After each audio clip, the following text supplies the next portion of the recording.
Se você observar a primeira carta de Paulo a Timóteo, é fácil de achar, não é? Não é muito difícil, não. Está mais para o final da Bíblia, né? Primeira carta, porque são duas cartas, tá? São duas cartas de Paulo a Timóteo. Certamente você já ouviu bem mais de uma vez. Com certeza você já ouviu mais de uma vez. Dessa questão do ciúme de Fabriciano, porque Paulo escreveu duas cartas para Timóteo e nenhuma para Fabriciano. Então, isso já é velho, você já sabe, mas a gente já superou isso. Tá? Vamos para frente. Então, primeira carta de Paulo a Timóteo está na sua mão. Qual é a minha proposta com vocês por alguns domingos? Olharmos para as expressões que o apóstolo Paulo diz assim. Ele usa a expressão Cristo Jesus. E eu vou começar hoje apenas com um versículo. Nós vamos ler 4 hoje, mas eu vou meditar só em um. Vamos ler o 1 e o 2? Observe aí que no 1 e no 2 vai aparecer essa expressão Cristo Jesus. Vamos lá? Capítulo 1, 1 e 2. Paulo, apóstolo de Cristo Jesus, pelo mandato de Deus, nosso Salvador, e de Cristo Jesus, nossa esperança. Olha o versículo 2. A Timóteo, verdadeiro filho na fé, graça, misericórdia e paz da parte de Deus Pai e de Cristo Jesus, nosso Senhor. Segunda expressão. Olha também para, ainda no capítulo 1, vá para o verso 15.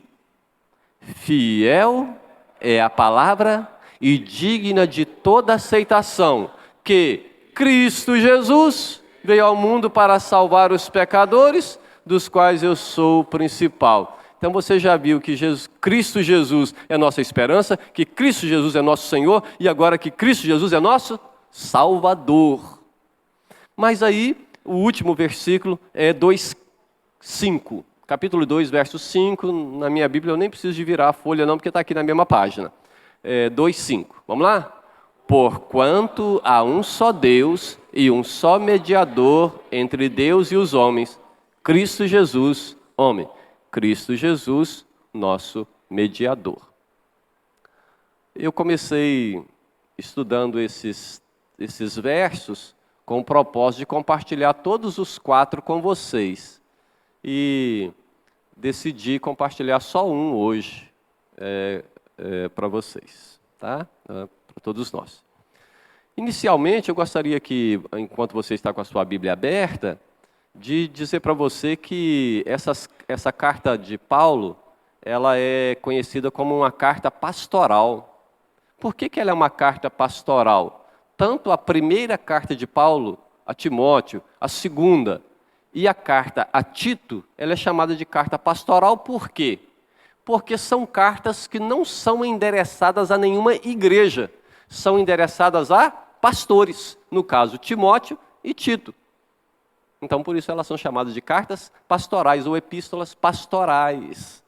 Elas não são para uma igreja, elas são para os pastores. No caso, Timóteo, que era pastor de Éfeso, e Tito, que era pastor em Creta. Tá? Uma outra coisa que eu gostaria de chamar a sua atenção é sobre a conversão, sobre a salvação de Timóteo, esse jovem pastor na igreja de Éfeso. Não sei se você lembra da primeira viagem missionária do apóstolo Paulo, quando ele levou em sua companhia Barnabé. E quando eles estavam nessa viagem, diz a Bíblia, no livro de Atos, né, que é escrito por Lucas, o mesmo autor do Evangelho, que nessa primeira viagem missionária de Paulo e Barnabé, eles passaram por Icônio, por Listra e por Derbe. Lá em Listra, o que acontece? Paulo prega o evangelho em Listra, e é lá que ele cura um homem coxo, um homem aleijado, e ele, quando cura aquele homem, o que acontece? Os sacerdotes dos templos dos deuses daquela cidade, saíram querendo o quê? Oferecer sacrifícios em adoração a Paulo e a Barnabé. E eles vieram, não, nós vamos fazer sacrifício, porque os deuses baixaram até nós, e queriam literalmente adorá-los. E foi com dificuldade, diz a Bíblia, que Paulo conseguiu convencê-los a não fazer isso. Não, nós somos homens igual a vocês, somos pecadores igual a vocês, de jeito nenhum. Então, com dificuldade conseguiram impedir que eles adorassem. Só que os judeus instigaram aquelas pessoas, e aquela multidão que estava imediatamente querendo literalmente adorá-los, se levanta e apedreja o apóstolo Paulo. Apedreja Paulo ao ponto da Bíblia dizer assim, eles o lançaram fora da cidade, dando como? Quem lembra? Dando como? Morto. Apedrejaram ao ponto de lançá-lo fora da cidade, dando como morto. O pessoal foi lá, levantou Paulo e tal, ele voltou para a cidade, no outro dia ele vai para Derbe, sai de Listra, vai para Derbe. Pessoas estão sendo evangelizadas em Listra. Mais tarde, o apóstolo Paulo vai fazer a sua segunda viagem missionária, onde você deve se lembrar que aconteceu aquela divisão entre Paulo e Barnabé, porque eles, na primeira viagem missionária, teve um rapaz que se empolgou com missões, achou um negócio bonito. O negócio de missão é um negócio bonito.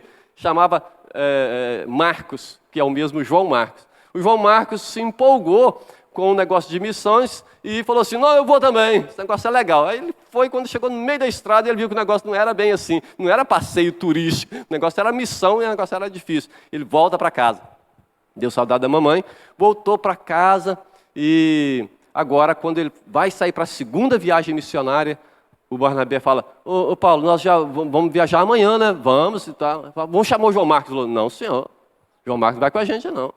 Ele que nos abandonou na primeira viagem, vai não. Não, vamos levar, não. Aí diz a Bíblia que houve uma desavença tal entre eles, que eles se separaram. E aí o Barnabé pega o João Marcos e vai para uma região, e Paulo escolhe quem? Aqueles que vão cantar lá na cadeia. Escolhe Silas. E ele parte então na sua segunda viagem missionária. Para onde ele vai?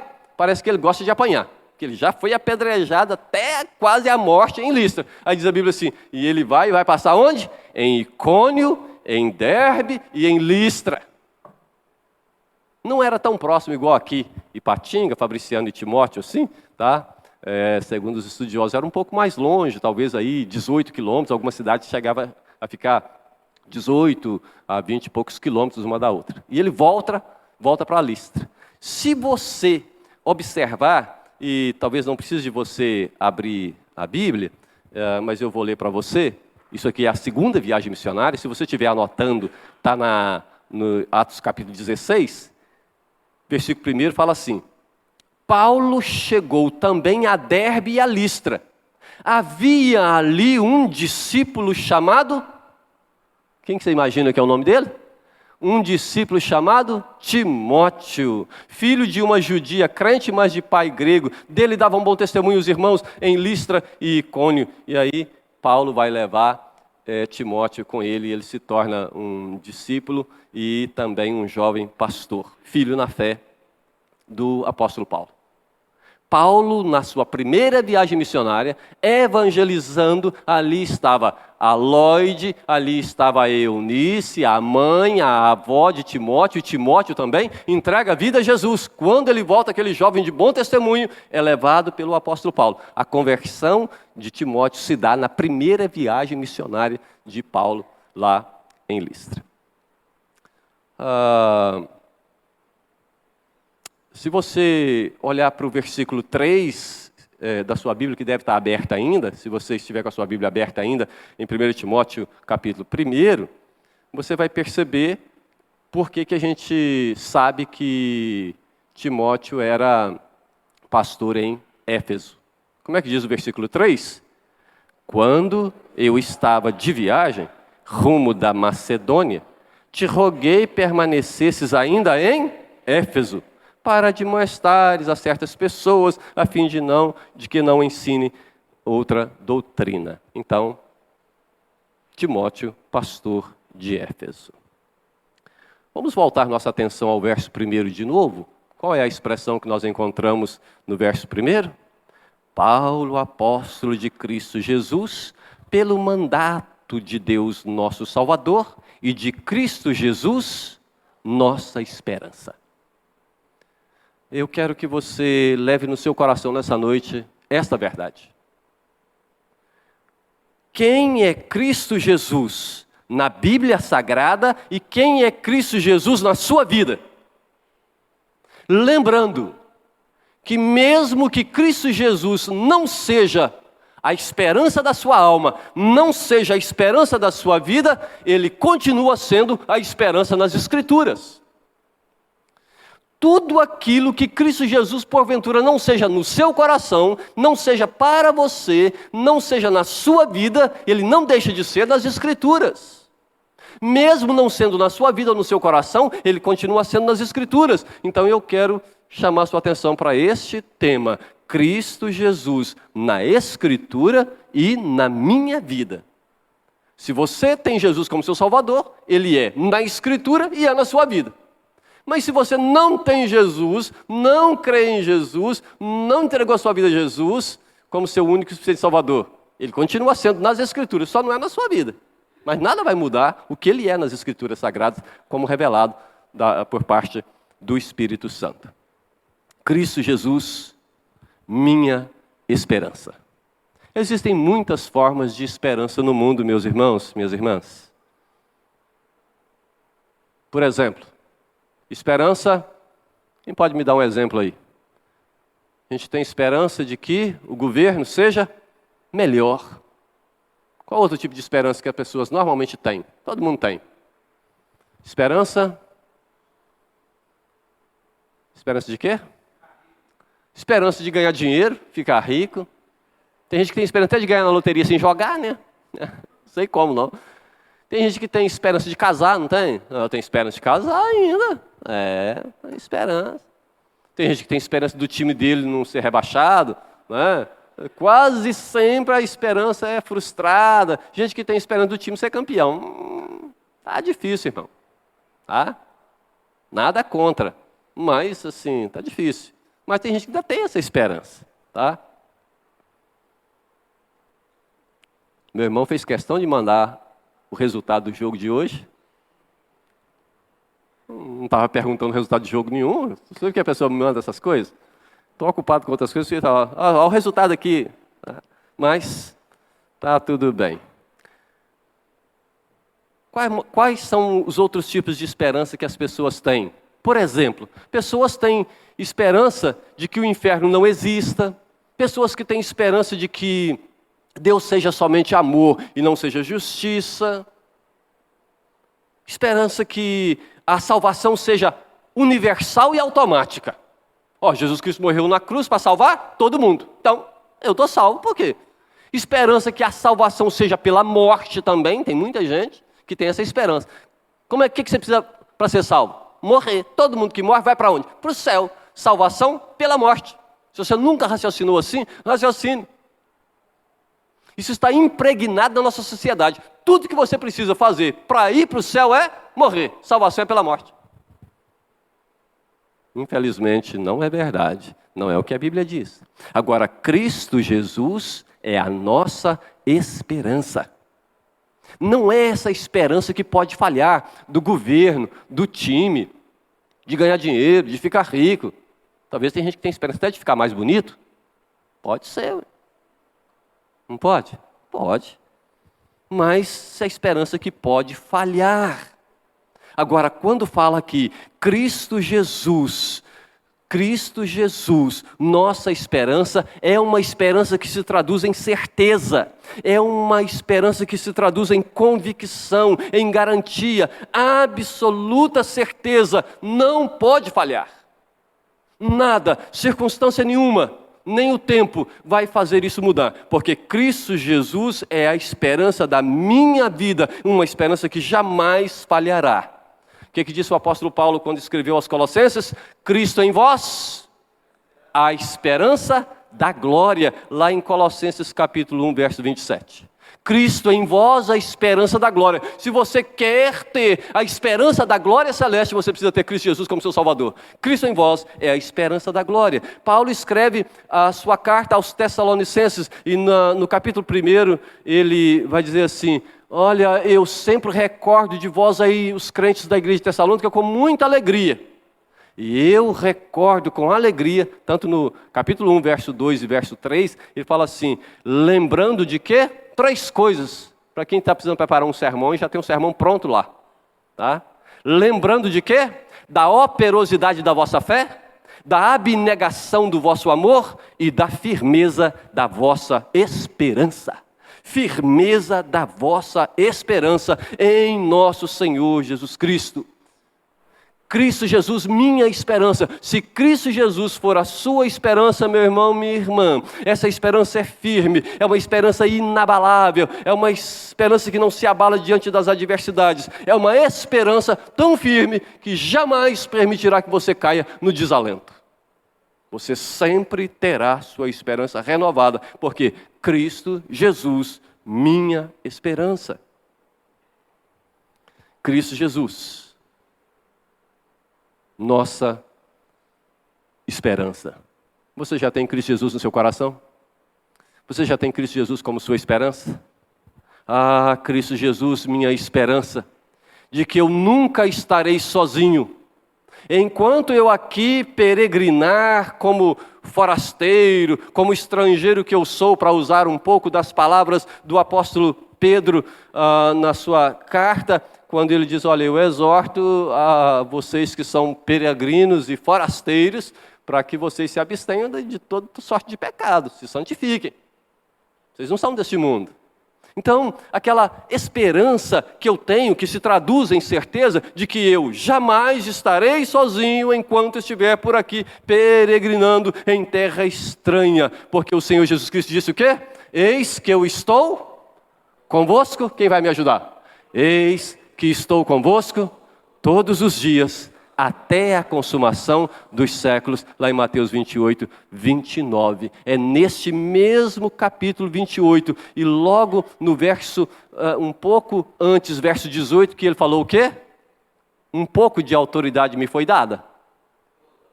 Toda a autoridade me foi dada, em cima nos céus e embaixo na terra. Esse Cristo Jesus, que é a minha esperança, tem toda a autoridade, em cima nos céus e embaixo na terra. E Ele prometeu, você nunca vai estar sozinho, porque eu vou estar com você todos os dias.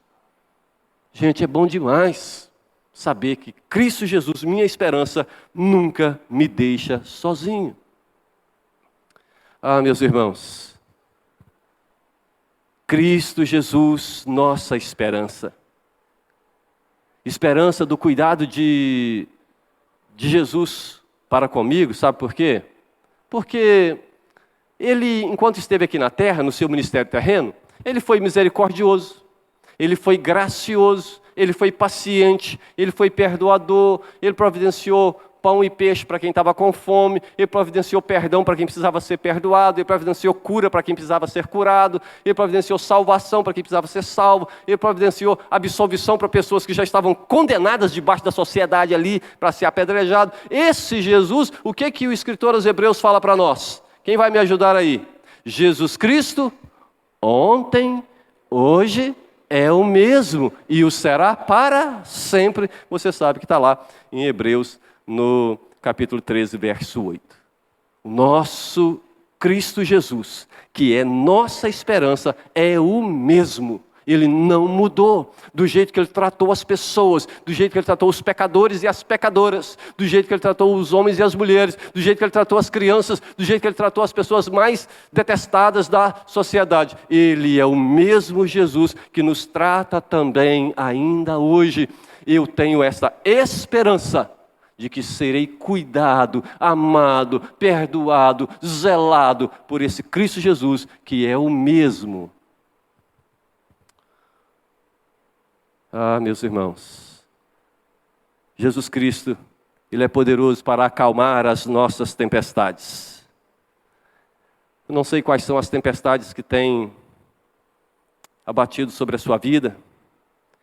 Ele é soberano para dar uma palavra de ordem, e toda a tempestade que está soprando contra a sua vida, contra a sua casa, contra, de repente, seu casamento, suas finanças, sua vida em geral, contra seus filhos, Ele é poderoso para dar uma palavra de ordem e o mar se aquietar, toda onda bravia, todo vento contrário se aquietar com uma palavra de ordem. E Ele está aqui nessa noite. Ele pode dar uma palavra de ordem para aquietar toda tempestade que está perturbando a sua paz, tentando tirar a sua paz. Mas Ele também é poderoso até mesmo para vir andando por sobre o mar, ao seu encontro, ao nosso encontro, no meio das nossas tempestades, no meio dos nossos temores, no meio das nossas adversidades mais terríveis. E eu estou citando Mateus capítulo 8, verso 26, estou citando Mateus capítulo 14, verso 25, quando Ele acalma o mar, quando Ele estava deitado lá dentro do barco junto com os discípulos, e quando também Ele estava orando no monte, e depois Ele vem andando sobre o mar ao encontro dos discípulos que estavam com medo de se afundarem. Qual é a tempestade da sua vida? Qual é a tempestade do seu coração? Ele pode acalmar e Ele pode vir ao seu encontro. Cristo Jesus, nossa esperança. Cristo Jesus, nossa esperança.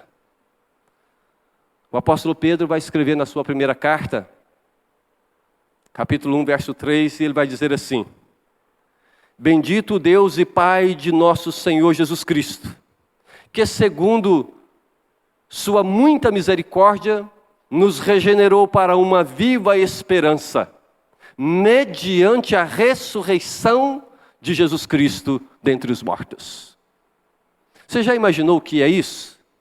Bendito Deus e Pai de nosso Senhor Jesus Cristo, que segundo sua muita misericórdia, nos regenerou para uma viva esperança, mediante a ressurreição de Jesus Cristo dentre os mortos. Nós sabemos que a manjedoura está vazia, que a cruz do Calvário está vazia, que o túmulo está vazio, mas que o trono do universo está ocupado, que o nosso Senhor Jesus Cristo, nossa esperança, reina sobre o trono de todas as nações, de todo o universo, e Ele é nossa esperança. Eu não fico atemorizado diante das atitudes das nações, dos governantes, das autoridades daqui e dali, não é isso que vai me atemorizar, e também não ponho neles, não deposito neles a minha esperança. Cristo Jesus é minha esperança e Ele é soberano sobre o trono do universo, estando sob seu domínio,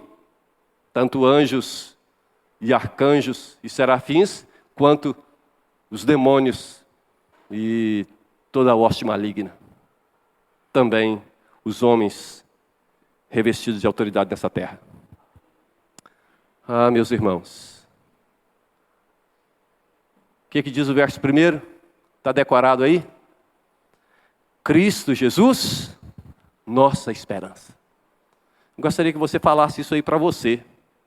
Que você falasse com Jesus: Senhor Jesus Cristo, o Senhor é Cristo Jesus, minha esperança. Assim como está na Escritura, o Senhor, Cristo Jesus, é minha esperança. Esperança, meus irmãos, de vencer a morte. Se você tem medo de morrer, se você tem medo da eternidade, se você tem medo do amanhã, se você tem medo do após-túmulo, Cristo Jesus é a minha esperança de vencer a morte. E olha, vou repetir, não é esperança de que talvez, quem sabe, pode ser, eu estou assim meio receoso, mas eu estou arriscando, quem sabe. Não, Cristo Jesus, minha esperança é absoluta certeza e convicção. Quando a gente fala, Cristo Jesus, minha esperança, eu tenho certeza de vencer a morte, porque Ele venceu a morte, ressuscitando ao terceiro dia, está vivo e vai voltar. É o doador da vida. Cristo Jesus, minha esperança de herdar a glória celeste, minha esperança de adentrar os portões da nova Jerusalém, de entrar pelos umbrais eternos da cidade santa, para usar o termo que João usa em Apocalipse capítulo 21, verso 2.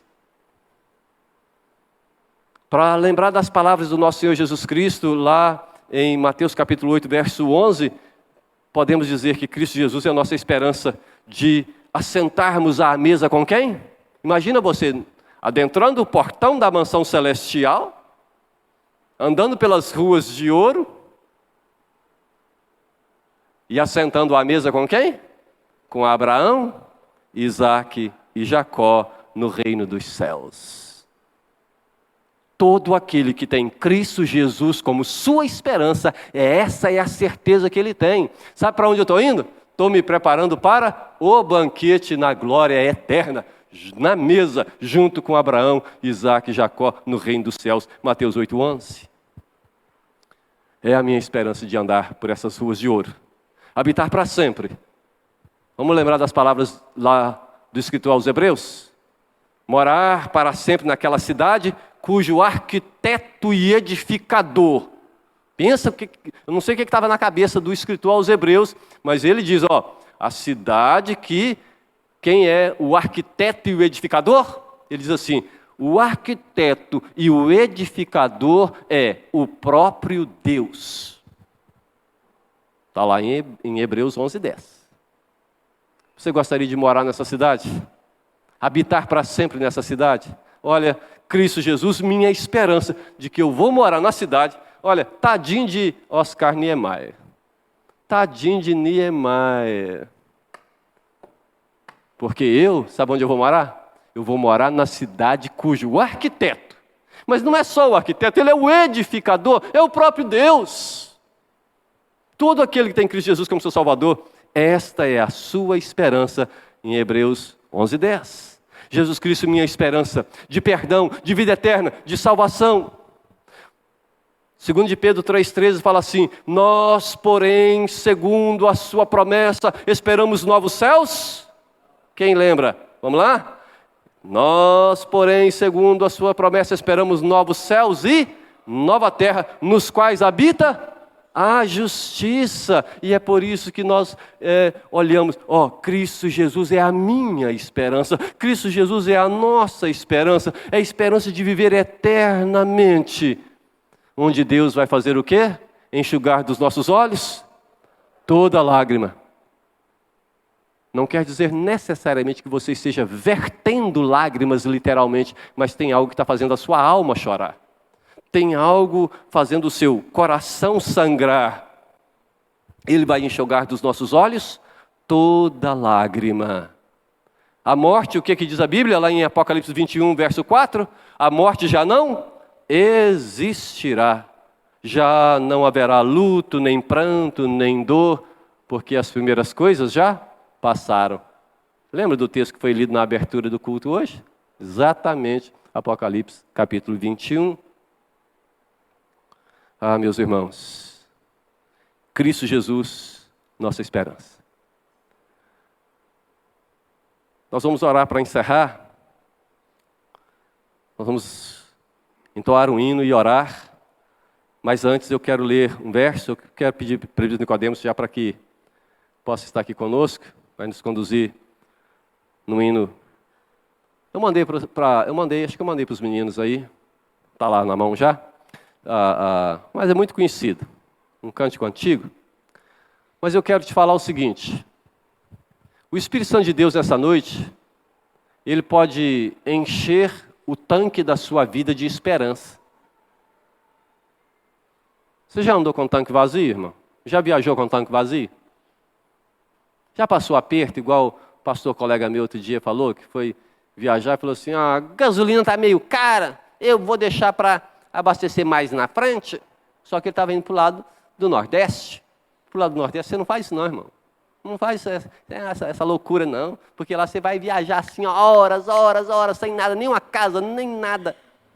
E ele foi, como diz, né? O bom português, foi fundo, até o carro morrer no meio do nada. E com a providência de Deus, ele estava levando uma bicicleta no reboque, tirou a bicicleta e partiu e achou um posto, tinha 2 quilômetros. Ele achou um posto, comprou a gasolina, voltou, colocou no carro, falou, nunca mais eu fico com esse negócio de economizar, porque eu vou esperar uma gasolina. Já passou aperto assim? Na estrada eu não fiquei não, mas aperto eu já passei. Mesmo sabendo que o negócio era perigoso, mas você sempre arrisca assim, deve ter uma gasolina mais barata ali na frente. Você já andou com o tanque vazio? Pensa num negócio desagradável. Você fica assim, você desliga o ar-condicionado, você tira o pé, você só anda assim, né? Quase o carro, só com pensamento, ver se dá para o carro andar só com pensamento. Aí você fala, meu pai. Aí você começa a ver posto na sua frente, assim, todo morrinho que você sobe, fala, não é um posto, aí você sobe mais um morrinho e desce mais outro, e vai. Andar com tanque vazio é muito ruim, gente. Tem gente andando com tanque da alma vazio. Tem gente andando com o tanque do Espírito vazio. Eu creio que o Senhor Jesus Cristo está aqui nessa noite e que o Espírito Santo de Deus pode encher o tanque da sua esperança. E aí eu quero ler o versículo de encerramento. O versículo de encerramento é Romanos 15:13. Olha o que Romanos 5:13 Paulo vai falar. E o Deus da esperança vos encha de todo gozo e paz no vosso crer, para que sejais ricos de esperança no poder do Espírito Santo.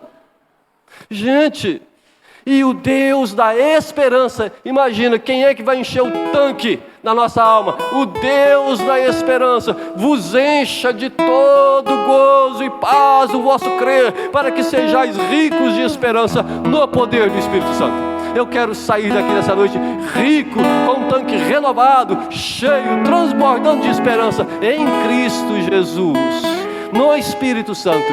Paulo diz, no poder do Espírito Santo, Romanos 15:13. Meus irmãos,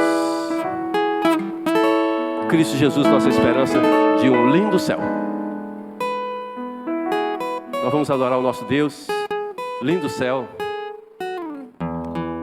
Quer pedir mais alguém? Vamos ficar em pé para a gente cantar, aí nós já vamos só fazer a oração final.